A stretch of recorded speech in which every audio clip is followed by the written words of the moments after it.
చెతనే నాకు గుర్తు చేసింది. దైవజేంద్రాల సేవకులైనటువంటి గౌరవనీయులు పాస్టర్ యేసుమన నా పనిని, నా బాధ్యతను దేవుడు నాకు పట్టుకున్నటువంటి జ్ఞాపకం చేసింది.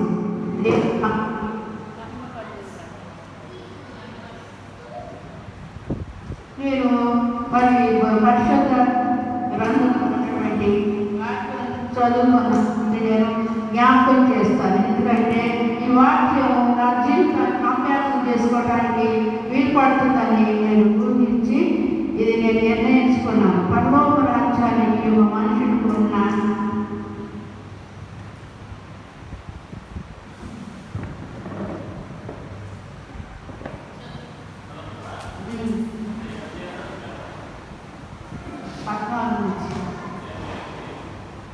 మత్తయి వార్త 25వ అధ్యాయము 14వ వచనం.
ఇక్కడ యజమానుడు తన దాసుడికి ఒకరికొక 5 తలాంతులు ఇచ్చున్నాడు, మరొకరికి 2 తలాంతులు ఇచ్చున్నాడు, మరొకరికి 1 తలాంతు మాత్రమే ఇచ్చున్నాడు. ఎట్లా ఒకరికి 5 ఏంటి, ఒకరికి 2 ఏంటి, ఒకరికి 1 ఏంటి అంటే ఎవరి సామర్థ్యం పడిని వారికి పంచిపెట్టినాడు అన్నమాట. 5 తలాంతులు తీసుకున్నవాడు మాత్రం 5 ట్రావెల్ చేసి సంపాదించాడు. తర్వాత నెక్స్ట్ 2 తలాంతులు తీసుకున్నవాడు మరి 2 సంపాదించి లాభాన్ని యజమాని చూపించాడు. అయితే ఒకటి తీసుకున్నాడు మాత్రం ఏం చేశాడు, అది భూమి తల్లి దాల్చి దాన్ని ఉంచున్నాడు. భూమిలో పెడితే ఏదైనా ఉపయోగం ఉంటుందా, ఉండదు. కనుక యజమానుడు ఒకసారి వచ్చి మళ్ళా వాడు దగ్గర ఉన్నటువంటి 5 తలాంతులు ఇచ్చిన వాడిని కనుగొన్నాడు. 5 తలాంతులు తీసుకున్నవాడు వచ్చి మరి 5 తలాంతులకి మరి ఇంకొక 5 తలాంతులు సంపాదించున్నానని మన యజమానుడికి విన్నాడు. వాడు మంచి నమ్మకమైన దాసుడు, నీ తండ్రి మరి సంతోషంలో పాలు పొందమన్నాడు. 2 చేసుకున్నవాడు కూడా ఆ రీతిగానే చెప్పాడు. అయితే ఒకడైతే మాత్రం ఆ యజమానుడు సేవన్నాడు, అయ్యా విత్తని చోట పంట కూర్చుకున్నవాడిని, చల్లని చోట పంట పోయేవాడు అని కఠినడు అని నాకు తెలిసి ఏం చేశానంటే నీ సొమ్మును గుంటದಲ್ಲಿ నాకు దాచిపించాడు, ఇదిగో తీసుకోము అంటారు. అప్పుడు ఆయన యజమానుడు కోపడి, నేను అంత కఠినని నీకు తెలిసి ఉన్నప్పుడు నీవు ఎందుకు నా సొమ్మును షాపుకారు దగ్గర నేను వచ్చి వాడి దగ్గర వడ్డీతో సహా తీసుకునేవాడిని కదా మరి అని అవన్నీ తిట్టడం జరుగుతుందన్నమాట. ఆ రీతిగా మరి నాకు దేవుడు మంచి మంచి తలాంతులు ఇచ్చి ఉన్నాడు కదా, అందుకని నాకు అమ్మాయి రోజు వాక్యం చెబుతుంది, యజమానుడు దేవుడు రోజు వస్తాడు, మీకు ఇచ్చిన బాధ్యతలు మరి ఏ రీతిగా మీరు చేసి ఉన్నారు లెక్క చెప్పాల్సిన టైం వస్తుంది, అప్పుడు లెక్క చెప్పాలి.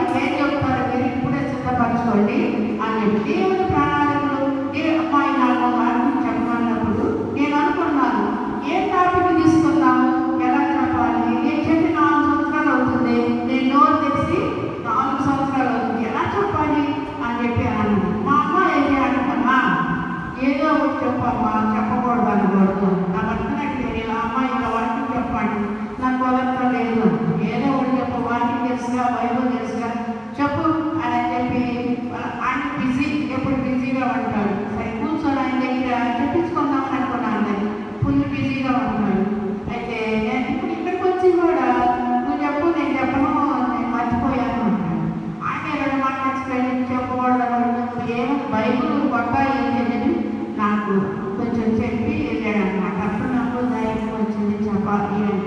అయితే మా అమ్మాయి అయితే మాత్రం చెప్పమ్మా చెప్పు, ఇదివరకు స్త్రీల గుడికి చక్కగా చెప్పకూడదని నాకు ఒక ధైర్యం ఇచ్చింది. అమ్మాయి నాకు ఏం చెప్పడం రాదు, మర్చిపోయానని. అమ్మాయి చేసుకోగలిగితే దేవుడి నీకు ఏం చెప్పమంటే చెప్పండి, భయపడవాలి, కొంచెం నేను చెప్పు అన్నాను. అప్పుడు నేను ఆలోచించాను ఏం చెప్పాలి అంటే, అమ్మాయి పసుగారిని చూసి అమ్మాయి పాస్టర్ గారు అంటారు, మీరు దేవుని ప్రణాళికలో ఉన్నారు, దేవుని పరిచర్య చేయవలసి వస్తుంది, మీరు జాబ్ చేసుకున్నా దేవుని మీరు గుర్తించాలి, ఆయన ప్రణాళికలో ఉన్నారు కనుక మీరు చర్చకు రావాలి, ఆయన పరిచర్య చేయాలి అని చెప్తుంది. దేవుని ప్రణాళికలో అందరూ ఉండరు, కొంతమంది ఉంటారు. అయితే నాకు అమ్మాయి అంత అవకాశం నేను ఉన్నాను కదా అనుకున్నాను. అయితే దేవుని ప్రణాళికలో ఎవరున్నారు, ఎంతమంది ఉన్నారు, బైబిల్లో ఎవరున్నారు అసలు అని చెప్పేసి నేను అనుకున్నాను. అప్పుడు నాకు మోషే గారు కనిపించారు, బైబిల్ గ్రంథంలో పౌలు గారు కనిపించారు. మోషే గారు కూడా దేవుని ప్రణాళికలో ఉన్నాడు. మోషే దేవుడు ఎన్నిక చేసుకొని ఏర్పాటు చేసుకున్నాడు. ఎందుకంటే 430 సంవత్సరాలు బానిసత్వం ఇజ్రాయేల్లో ఉన్నారు. వారి పక్షాన్ని యుద్ధాన్ని చేయడానికి మోషే ఎన్నిక చేశారు. అసలు మోషే ఎప్పుడో చనిపోవాల్సింది, ఎందుకంటే పురిట్లో పిల్లలందరినీ మరి చంపించవలసిందని మరో మరణ శాస్త్రాన్ని ప్రకటన చేశాడు. అప్పుడు ఆ బిడ్డ ఏదైతే ఒక జమ్ము పెట్టి తయారు చేసి ఆ బిడ్డను అందరూ నదిగా వదిలేసేసింది. అయితే ఆ బిడ్డను ఎవరు గుర్తించారు, 11 మంది మరి గుర్తించింది. ఆ బిడ్డను తీసుకొని మరి ఆరాధించి ఆ తల్లిలో ఆ కాయలు కూడా తల్లి వస్తున్నాడు మరి రాసి పెట్టడం జరిగింది. అక్కడ పెరిగి పెద్దవాడయ్యి ఏం చేశాడు, దేవుని సేవకుడుగా, దేవుని పట్ల నమ్మకస్తుడుగా, ఒక నాయకుడుగా ఇశ్రాయేలు పక్షాన ఆయన నిలబడి ఉన్నాడు ఈ దినాన. అయితే ఆయన ఎన్నో యుద్ధాలు చేశాడు ఇశ్రాయేలు పక్షం. పాలు తేనె ప్రవహించే కానాను దేశానికి ఇశ్రాయేలు తీసుకొని వచ్చి అక్కడ ఉన్నటువంటి అన్ని జనాంగాలందరినీ దోరి వేసి అక్కడ ఉన్న విగ్రహాలను ధ్వంసం చేసి ఆ దేశాన్ని ఇశ్రాయేలుకు హ్యాండ్ ఓవర్ చేశాడు ఆయన. అంతేకాదు ఎన్నో యుద్ధాలు, ఎర్ర సముద్రం పాయనప్పుడు మాత్రం దేవుడే చేశాడు. అద్భుత కార్యాలు, ఆశ్చర్యాలు ఆయన చేసి ఉండొచ్చు, కానీ మన మోషేని గుర్తించాడు. మోషే ప్రతి విషయంలో దేవుడితో మాట్లాడుతుంటే దేవుడు ఇలా చేయి అలా చేయండి, మోషే అలా చేశాడు. మోషే చేసిన దాన్ని బట్టి దేవుడు అడిగిన ఆయన యొక్క ఉద్దేశాన్ని, నిర్ణయాన్ని ఆయన పట్ల నెరవేర్చుకున్నాడు అన్నమాట మోషే ద్వారా. కనుక మరి పౌలు గారు అంటారు, నేను పూర్వము దోషకులను, హింసకులను, హానికరులను, తెలియక అవిశ్వాసనే చేసి ఉన్నాను, కనికరింపబడ్డాను అంటారు. పూర్వం అందరూ దోషకులే, హింసకులే, హానికరులు పచ్చి దొంగలు సేవ చేస్తున్నారు. ఇప్పుడు పూర్వం అందరూ త్రాగుబోతులు, వ్యభిచారులు, అందరూ పూర్వం అయితే అందరి పరిస్థితి అదే. అయితే పౌరులు అయితే చెప్పుకున్నాడు, కానీ కొంతమంది సేవకులు అయితే మరి సాక్ష్యాలు చెప్పుకుంటున్నారు. ఆ సాక్ష్యాలు ఏంటంటే నేను నా పూర్వ స్థితి ఇలా ఉంది అలా ఉంది అని చెప్తారు వాళ్ళ యొక్క సాక్ష్యం. అలాగే పూర్వం అందరూ దోషకులు, కానీ తర్వాత పౌలు గారు దేవుని రాజ్య వ్యాప్తి వరకు అనేక సంఘాలు కట్టారు. ఆయన కట్టిన సంఘాలు ఎక్కడా లేవు. ఆది వస్తువులు ఎవరు ఆడిగా చేయలేదు. ఆయన అనేకమైన పుస్తకాలను రాశాడు, మరి యుద్ధాలు చేశాడు, మరి చెరసాలలో బందీగా ఉన్నాడు, ఎన్నో బాధ ఇబ్బందులు మరి బెంగాల్లో కొట్టించుకున్నాడు, ఎన్నో హింసలు పడ్డాడు, తలకిందులుగా దేవుడికి కానీ ఆయన కూడా శ్రమ పడ్డాడు, తలకిందులుగా శిలువ కూడా వేయించుకున్నాడు. కనుక ఎంతో మందిని దేవుడు ఎన్నిక చేసుకుంటాడు. దేవుడు యెహోవా కూడా అలాగే యేసు ప్రభువును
మరి ఆయన బట్టల కోసం చిట్లు వేసుకున్నారు. మరి అంత బరువైన సిలువను ఎరుచులను వీధులన్నీ చెప్పడానికి ఆయన భుజం మీద పంపాడు. మన కోసం ఆ సిలువను మోసుకుంటూ గొల్గొతా పట్ట వరకు ఆయన వెళ్ళి ఆయన ప్రాణం పెట్టాడు అనమాట. ఎన్నో బాధలు ఆయన అపహసించారు, ఏం చేశారు, అవమానపరిచారు, ఎన్నో చేశారు. అయినప్పటికీ కూడా దేవుడు ఏమన్నాడు లాస్ట్లో, మీరేం చేస్తున్నారు మీరు కనుక నేను క్షమించు అని చెప్పాడు.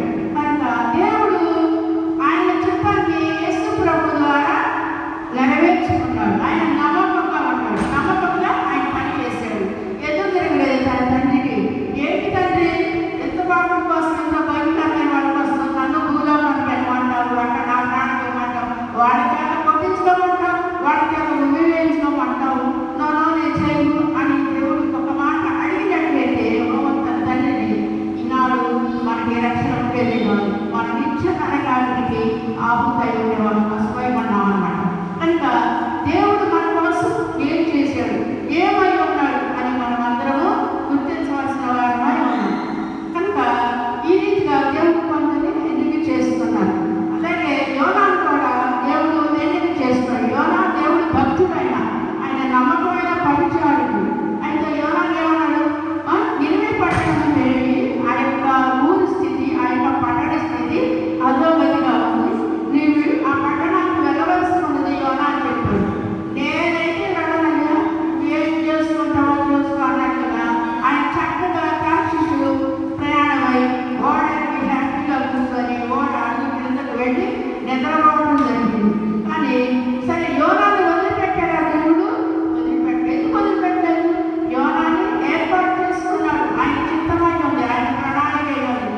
ఆయన యోనా ద్వారా మరి అనేక మందిని రక్షించాలని నిర్ణయించుకున్నాడు.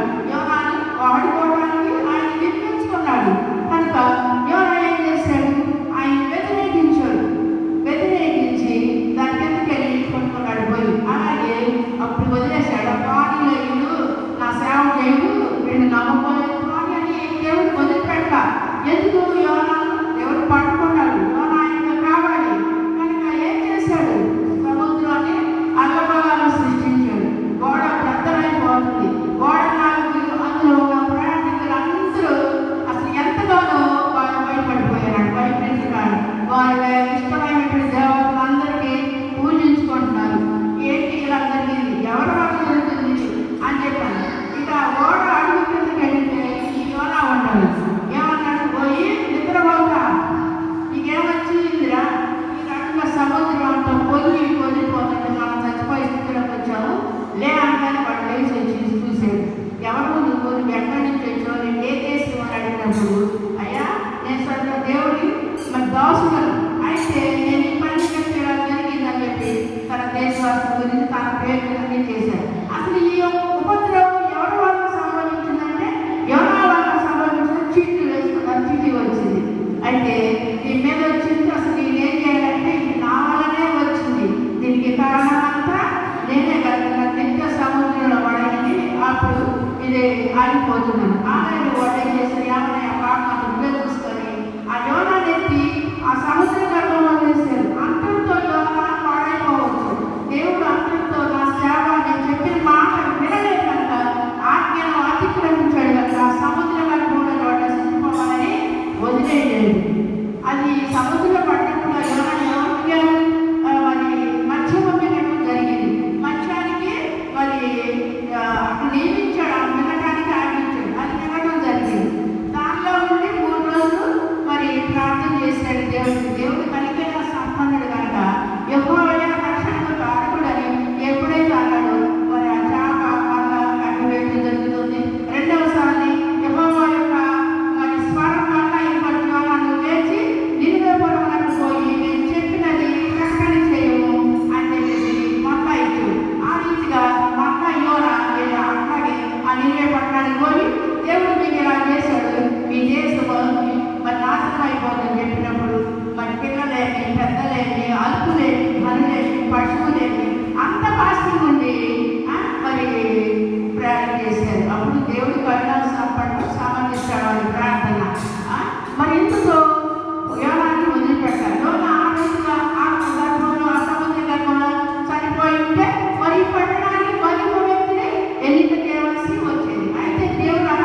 ఉంది కనుక మరి మన భవిష్యత్తే కానీ మన యొక్క మరి ఏదైనా కానీ దేవుడు మనకు సిద్ధపరుస్తాడు. మనము తల్లి గర్భంలో ఉండగానే ఆయన కన్నులు మనలను చూచారు కనుక మనము ఏమై ఉన్నామో మనం ఒకసారి దేవుడి సన్నిధిలో మొదలుపెట్టుకుంటే తెలుస్తుంది. ఒక్కొక్కరు అంటారు నాకు అసలు భవిష్యత్తు ఎలా ఉందో, నా ఫ్యూచర్ ఎలా ఉందో, నా ఉద్యోగం, నా పెళ్ళి అయితే ఎన్ని వేస్తూ దేవుడి సన్నిధిలో అడగాలి.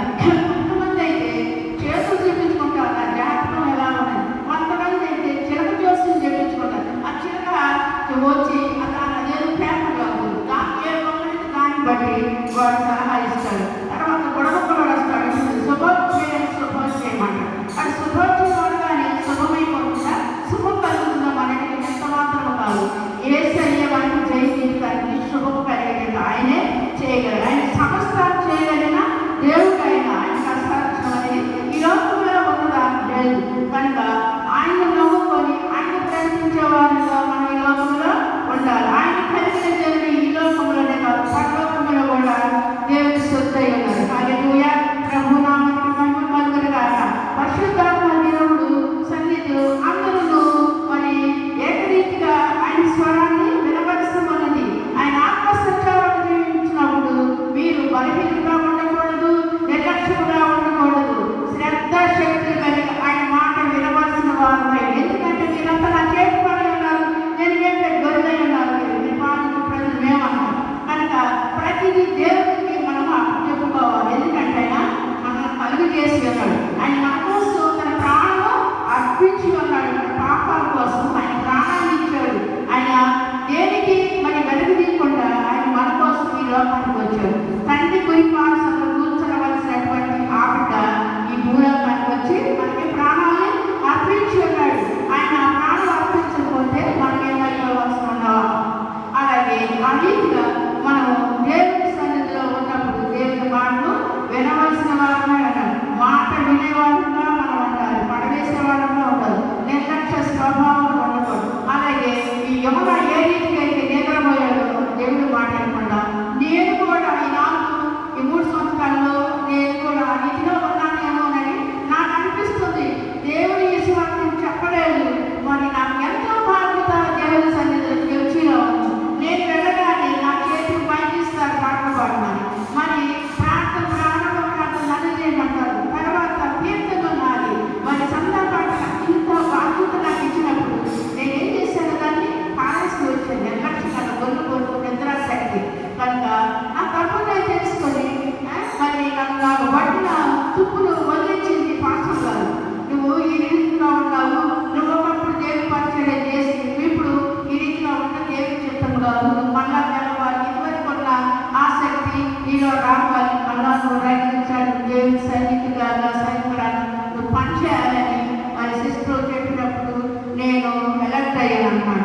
ఆ రీతిగా దేవుడు నాకు ఇంత అవకాశం ఇచ్చాడన్నమాట. మీ ముందు కూర్చొని నాకు ఇంత అవకాశం ఇచ్చిన దేవునికి ధన్యవాదాలు తెలియజేస్తున్నాను.